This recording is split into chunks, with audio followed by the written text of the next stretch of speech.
Tunaendelea na ofa za kufungia mwaka. Ni ofa za kuchangamkia. Mali hazikai, mali zinatoka sana. Na leo nipo maeneo ya Sinza, sehemu nzuri sana, mtaa kama unavyoona, mkubwa kabisa, mpana, umenyoka.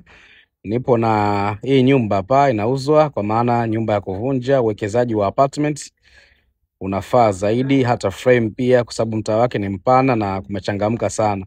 Hapa ili eneo lina ukubwa wa square meters 288, in hati miliki ya wizara, hati mpya kabisa ya kisasa, na inauzwa bei ya Tanzania ya shilingi milioni 110. Matajiri, hili eneo kiukweli bei yake imepoa kabisa na ni sehemu nzuri sana kwa ajili ya uwekezaji. Eneo ni kubwa, limekuja mpaka huku, na tayari na fence kama unavyoona, na hizo ni baadhi ya nyumba ambazo unavunja unawekeza chochote kile. Upewe nini tena tajiri yangu? Maliza mwaka kibabe.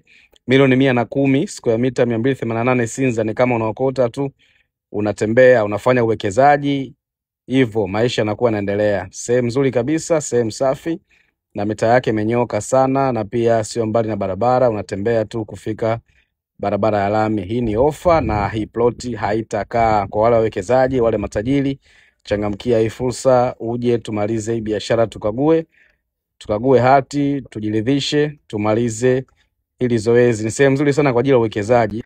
Karibuni sana matajiri.